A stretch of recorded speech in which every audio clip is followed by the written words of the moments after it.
This is only recording voice. You are on.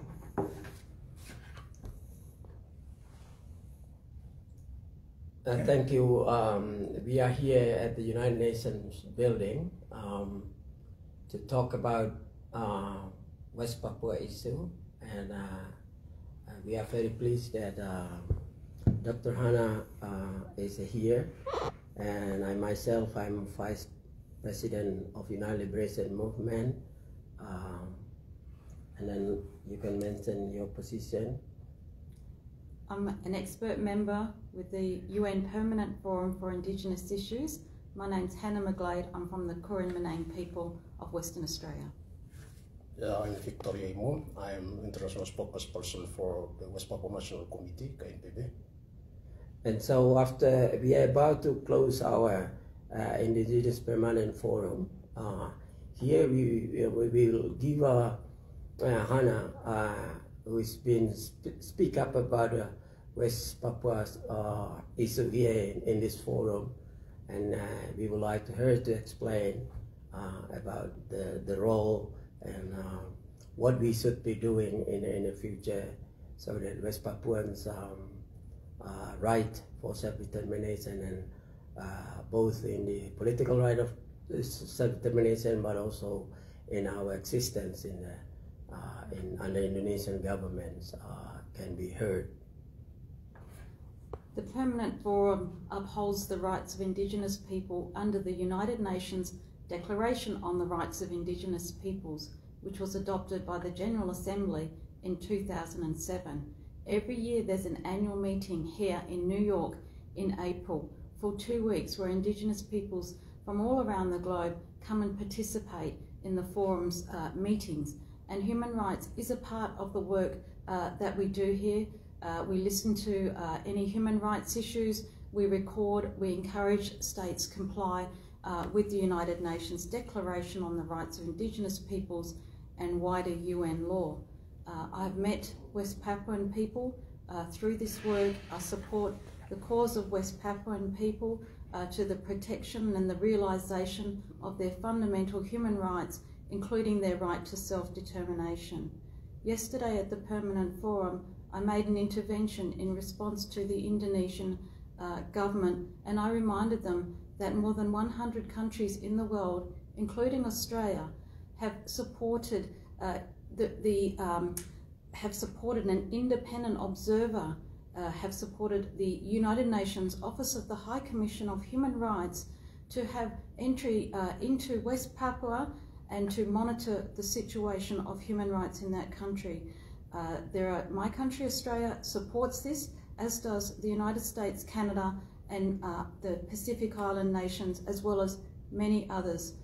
So I'm very happy to be here with West Papuan people in solidarity, supporting the recognition of their human rights. I think Victor is a spokesperson of the KNPB, the National Committee of West Papua. He coming from West Papua, he just released from the prison. Victor, would you tell us what is the situation in West Papua right now? What's happening there? Yes, it is an honor for me to sit beside expert of Hannah. I thank you for your time to be with us, West Papuan people. I come to New York today. I attend a meeting of permanent forum here in New York. I bring the case of West Papua here. There are some pressing issues, current situation from inside, where people of West Papua are still getting oppression and called under the Indonesian colonialism. There is human rights violation going on in West Papua. They're last escalating between our Liberation Army and the Indonesian military, still going in 7 areas in West Papua, and many IDPs in West Papua. There are 26,000 IDPs who flee from their village, and they need intervention Indonesia did not pay attention to the situation in West Papua. There is environmental crime in West Papua, deforestation in West Papua, more than 700,000 hectares of our forests already being destroyed under Indonesian corporation. Today we bring all case in United Nations to this forum, a permanent forum. We want United Nations to please take your intervention to West Papua.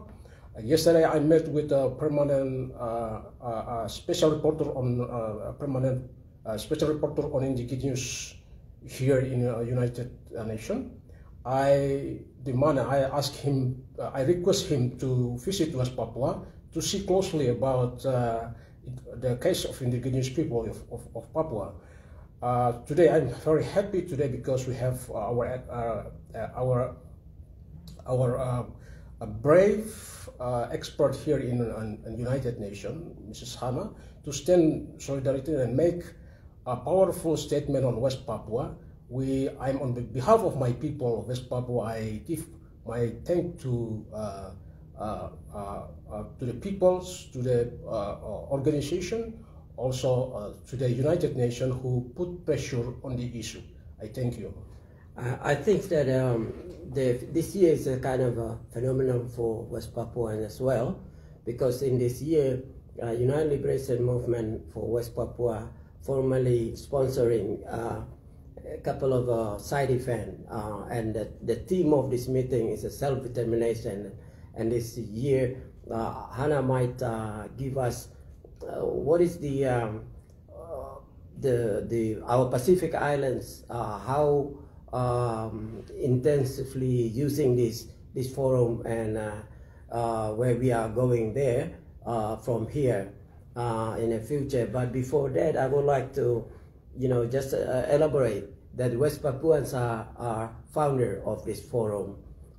In the 1980s, yesterday in three of us conversation with a special repertoire, his first question was, where is Victor Kaisepo? Because Victor Kaisepo is a founder, he's a West Papuans, he fight for formation of this organization. So we are founder, and therefore we have to use this, capitalize this, we West Papuans, but as well as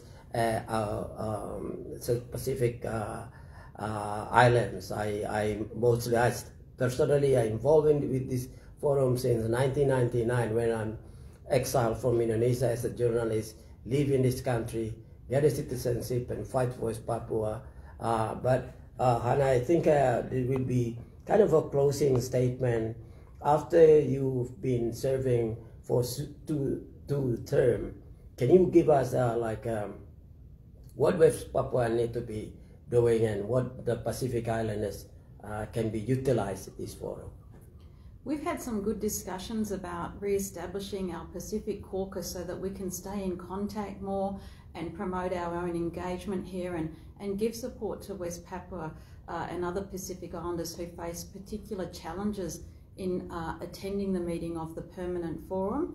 So I'm really looking forward to that, because we know that when we are separated from each other as Indigenous people, our cause is not as strong. I really encourage everyone, and the West Papuan and all Pacific Islanders, to learn more about the UN human rights mechanisms. And we had that encouragement yesterday from the Special Rapporteur, Francisco Carli. He pointed out that there are so many mechanisms that we could be using to advance recognition of Indigenous people's rights that we are not yet. There is a 2-week training program every year in Geneva, Switzerland, at the Office of the High Commission for Human Rights. It's called the Indigenous Fellows Program, and I'm going to share information about it with Victor and Octo. And there's also a UN voluntary fund for Indigenous peoples that supports Indigenous peoples to attend these very important Indigenous United Nations meetings. I know that some people from countries face certain visa issues from their governments, and that's difficult, and we encourage governments to respect the rights of Indigenous peoples to be fully participating in international forum upholding Indigenous rights. Thank you, Anna.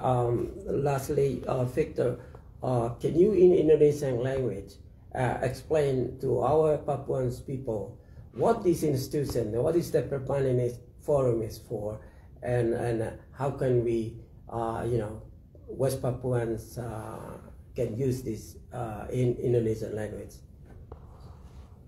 Oke, rakyat Papua dan Indonesia, forum ini forum permanen, forum dari masyarakat adat seluruh dunia, di mana forum ini telah mengakui hak penentuan nasib sendiri bagi bangsa-bangsa pribumi sedunia. Forum ini dilakukan setiap tahun sekali, dan seluruh masyarakat adat di seluruh dunia mengambil forum ini, memanfaatkan forum ini untuk menyampaikan aspirasi mereka. Tetapi di dalam forum ini ada situasi di mana hak penentuan nasib sendiri itu dipahami di dalam konteks internal dan eksternal, dan harus kita akui bahwa di dalam forum ini lebih banyak masyarakat adat, lalu juga forum ini juga masih melihat hak penentuan nasib sendiri dalam konteks internal atau otonomi khusus, sehingga ada sedikit kemungkinan bagi kita orang Papua untuk menyatakan bahwa dalam konteks Papua hak penentuan nasib sendiri yang diinginkan oleh orang Papua itu bukan dalam konteks internal atau otonomi di dalam Indonesia, tetapi dalam konteks eksternal, di mana hak menentukan nasib sendiri yang telah dirampok, dicuri oleh United Nations. Dan tugas kita, kewajiban PBB untuk mereview kembali proses dekolonisasi yang gagal di PBB, dan karena itu semua mekanisme yang tersedia di United Nations, semua sistem PBB yang tersedia di sini perlu kita gunakan semaksimal mungkin. Sehingga hari ini kita bersama-sama dengan salah satu ahli tentang hak masyarakat adat seluruh dunia yang mewakili Pasifik. Juga kemarin kami bertemu juga dengan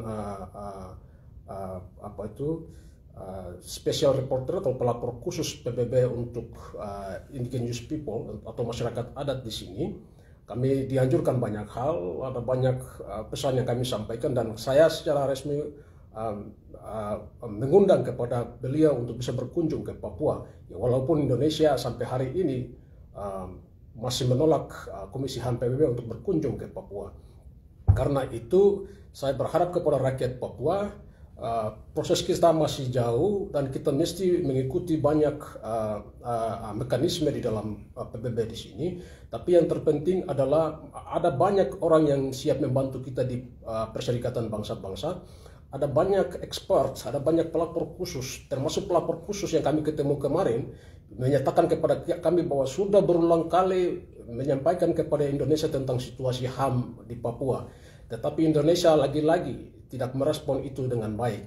Tetapi sikap penolakan Indonesia ini akan semakin memperkuat solidaritas kita di internasional untuk lebih menekan kepada Indonesia. Oleh karena itu, kami sampaikan kepada rakyat Papua untuk terus berjuang. Solidaritas internasional akan terus menekan kepada Indonesia untuk menghentikan semua pelanggaran HAM di Papua, menghentikan kejahatan lingkungan di Papua, tapi juga mewujudkan hak penentuan nasib sendiri di West Papua. Thank you.